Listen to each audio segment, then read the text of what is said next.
திரு ராஜகோபால், தேர்தல் ஆண்டில் கூட தமிழ்நாட்டுக்கென்று பிரத்யேகமான சிறப்பு அறிவிப்புகள் ஏதும் இல்லை, ஏமாற்றிவிட்டது மத்திய அரசு அப்படின்னு முதல்வர் விமர்சனம் செய்திருக்கிறார். வழக்கமாக திருக்குறள் இடம்பெறும், திருக்குறள் கூட இல்லை அப்படின்னு சொல்லியிருக்கிறாங்க. திருக்குறள் நெஞ்சில் இருக்கு, உதடில் இல்லை. இந்த அரசுக்கு எல்லாம் உதடில் தான் இருக்குது, வாழ்க்கையில் கிடையாது. அதனால் நாங்கள் சொல்கிறது, இந்த பட்ஜெட்டை பொறுத்த வரைக்கும் தமிழ்நாட்டுக்கு நிறைய செஞ்சுருக்காங்க. முதலமைச்சர் அவருடைய பதவி பெரிய உயர்ந்த பதவி, ஆனாலும் தவறான கருத்துக்களை கூறியிருக்கின்றார். முக்கியமாக தமிழ்நாட்டை எடுத்து பார்த்தீங்கன்னா இது இரண்டு விதமாக பார்க்குறேன். ஒன்று நாட்டுக்கு என்ன செஞ்சுருக்காங்கன்றது நான் தனியாக சொல்கிறேன்.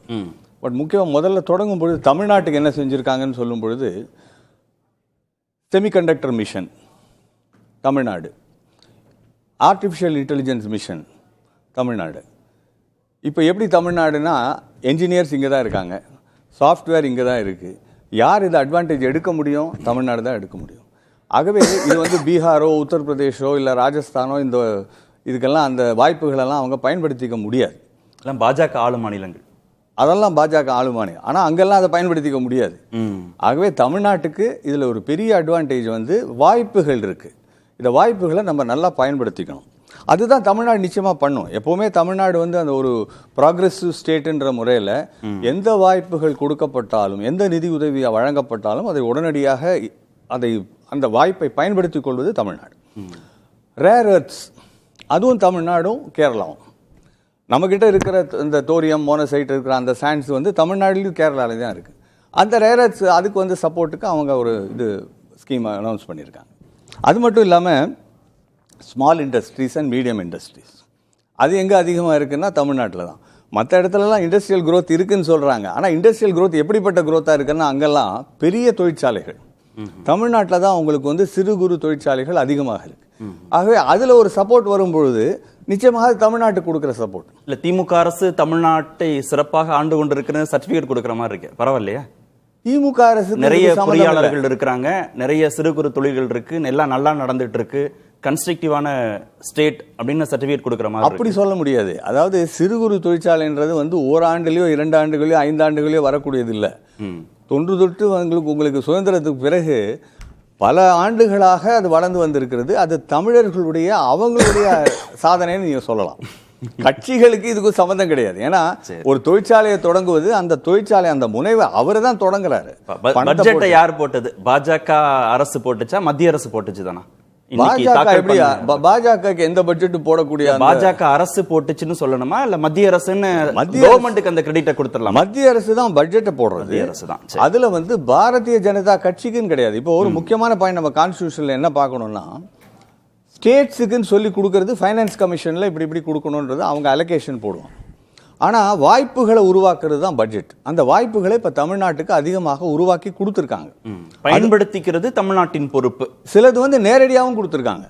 இப்போ புல்லட் ட்ரெயின் காரிடார்ஸ், இந்த ஹை ஸ்பீட் ட்ரெயின் காரிடார் இருக்குன்னா, இப்போ சென்னை டு பெங்களூர், சென்னை டு ஹைதராபாத் வரும்னா, அதில் உங்களுக்கு அதிகமாக தமிழ்நாட்டுக்கும் பெங்களூருக்கும் இடையேயான அந்த டிராஃபிக் அதிகப்படும். அதே மாதிரி தமிழ்நாட்டுக்கும் ஹைதராபாத்துக்கும் இருக்கிற டிராஃபிக் அதிகப்படும். அதே மாதிரி ஹைதராபாத்துக்கும் நார்த் இந்தியாவுக்கு இருக்கிற டிராஃபிக் இருக்கும். அது தமிழ்நாடு நார்த் இந்தியாவோட அதிகமாக கனெக்ட் ஆகப்படும். அப்படி பார்க்கும்போது உங்களுக்கு தமிழ்நாட்டுக்கு பல உதவிகள், பல நலன்கள், பல வாய்ப்புகள் வழங்கப்பட்டுள்ளன. முதல்வருடைய இந்த ஸ்டேட்மெண்ட் இருக்குல்ல, தேர்தல் ஆண்டில் கூட தமிழ்நாட்டை ஏமாற்றி விட்டது மோடி அரசுன்னு, அது அரசியல் அடர்த்தி கொண்ட ஸ்டேட்மெண்டா பார்க்கணும். என்னன்னா, இந்த முறை என்டிஏ வெர்சஸ் மதச்சார்பற்ற முற்போக்கு கூட்டணி அப்படின்னு இல்லை, இந்த எலெக்ஷன் அப்படியாக இல்லை, என்டிஏ வெர்சஸ் தமிழ்நாடு அப்படின்னு அவங்க ஒரு நரேட்டிவை திமுகவும் திமுக கூட்டணி கட்சிகளும் கட்டமைக்கிறாங்க. முதல்வர் அந்த தொடக்கத்தை பண்ணியிருக்கார். இப்போ தமிழ்நாட்டை ஏமாற்றி விட்டது மோடி அரசு, தமிழ்நாட்டுக்கு ஒன்றும் செய்யலை பாஜக அரசு, தமிழ்நாட்டுக்கு ஒன்றும் செய்யலை மத்திய அரசுன்னு ஒரு நரேட்டிவை கன்ஸ்ட்ரக்ட் பண்ணும்போது அது பெரும் பாதிப்பை ஏற்படுத்தாதா இந்த தேர்தலில் பாஜகவுக்கோ அதிமுக பாஜக கூட்டணிக்கோ? அந்த நரேட்டிவ் எடுபட போவதில்லை. ஏன்னா மக்களுக்கு தெரியும் தமிழ்நாட்டுக்கு எதிராக பாரதிய ஜனதா கட்சி செயல்படுவது கிடையாது. நீங்க எந்த கோட்பாடுகளின் அடிப்படையில் ஒரு நிதி ஆதாரங்கள் வழங்கப்படுகின்றன என்பது உங்களுக்கு தெளிவாக இருக்கு. அந்த கோட்பாடுகளை நாம மீறி இருக்கோமா? மீறல. நீங்க கோட்பாடுகளை மாற்றணுமா? மாற்றலாம். அதுக்கான நீங்க ஒரு கோரிக்கையை கொடுங்க. அந்த கோரிக்கைக்கு பரிசீலனைக்காக ஒரு சில மாத காலம் ஆகலாம். ஆனா நிச்சயமாக நியாயமான கோரிக்கைகள் அனைத்தும் ஏற்றுக்கொள்ளப்படும். கேட்டிருக்காங்களே, விடுவிக்கப்படாமல் நிறுத்தி வைக்கப்பட்டுள்ள மாணவர்களின் படிப்புக்கான 3548 கோடி ரூபாய் கல்வி நிதி, கோவை மதுரை மெட்ரோ ரயில், தமிழ்நாடு சிறப்பாக செயல்படுத்தி வரும் ஜல்ஜீவன் திட்டத்திற்கான 3112 கோடி ரூபாய் நிதி, மாநில அரசுக்கான பகிர்வு 41%-இருந்து 50% உயர்த்தணும், அந்த கோரிக்கையை நீங்க செய்யுங்க, நிதி பகிர்வை செய்யுங்க, எய்ம்ஸ் வந்து குறிப்பிட்ட காலத்திற்குள்ளாக முடிங்க அப்படின்னு சில கோரிக்கைகளை வச்சிருக்கிறாங்க. அதுக்கான ஒதுக்கீடுகளும் இல்லைங்கிறதா முதலுடைய விமர்சனமாகவும் இருக்கு. இதுக்கான ஒதுக்கீடுகளை வந்து நீங்க அந்தந்த திட்டங்களுக்கு கீழே இருக்கு. அந்த திட்டங்களுக்கு கீழே அந்தந்த மினிஸ்ட்ரிஸ் வந்து அவங்க வந்து கொடுப்பாங்க. அதுக்கு தனியாக நீங்க ப்ரொபோசல் அனுப்பிச்சு அந்த மினிஸ்ட்ரியோட தொடர்பு கொள்ளணுமே தவிர அதுக்கும் பட்ஜெட்ல நீங்க அவங்க உங்க பேரை சொல்லியிருக்காங்களா, உங்களுக்கு இவ்வளவு பணம் கொடுக்குறேன்னு சொல்லியிருக்காங்களா, அது சொல்ல மாட்டாங்க. ஓகே, ஏன்னா ஒவ்வொரு மாநிலத்துக்கும் எவ்வளவு பணம் கொடுக்க போறாங்கன்றது பட்ஜெட்ல சொல்ல மாட்டாங்க. பீகாருக்கும் ஆந்திராவுக்கும் அறிவிச்ச மாதிரி எதுவும் பிரத்யேகமா எதிர்பார்க்கறாங்க போல இருக்கு. அப்படி ஒரு வித்தியாசமான சூழ்நிலை என்ன இருந்ததுன்னா, பீகார் வந்து இந்தியாவிலேயே இருக்கிற the poorest state Bihar, most backward state. அதுக்காக ஒரு அறிவிப்பு வந்தது. ரெண்டாவது ஆந்திராவை பொறுத்த வரைக்கும் அது வந்து பிரிவினை, அந்த ஆந்திரா தெலுங்கானான்னு பிரித்த பிறகு ஆந்திராவுக்கு சில உதவிகள் அப்பொழுது வழங்கப்படும் என்று அந்த ஒரு ப்ராமிஸ் கொடுத்தாங்க. அந்த உத்தரவாதத்தை அவங்க செயல்படுத்தாதனால அப்ப செயல்படுத்த வேண்டிய அப்படி பார்த்தா கூட காங்கிரஸ் ஆளக்கூடிய தெலுங்கானாவுக்கு தான் நிறைய நிதி கொடுத்துருக்கணும். பின்தங்கிய மாநிலம்னு பீகாருக்கு நீங்க ஒரு அளவுகோல் வச்சு, அதை விட தெலுங்கானாவோட ரொம்ப பின்தங்கிய மாநிலம் பீகார்.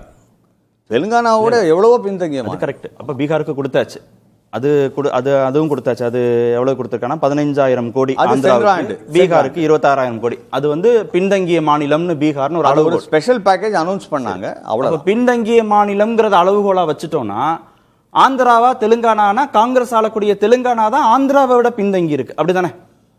அப்படி இல்லை. இப்போ இருக்கிற சூழ்நிலை பார்த்தீங்கன்னாக்கா தெலுங்கானா ஆந்திராவோட மேல இருக்கிறதா தான் எடுத்துக்கணும். காங்கிரஸ் அரசாங்கம் நல்லா பண்ணுதுன்னு சர்டிபிகேட் கொடுத்த மாதிரி ஆயிடும். அப்படி இல்லை. நியூலி ஃபார்ம் ஸ்டேட்ல வந்து உங்களுக்கு வந்து ஹைதராபாத் யார்கிட்ட இருக்கு? தெலுங்கானா கிட்ட தான் இருக்கு.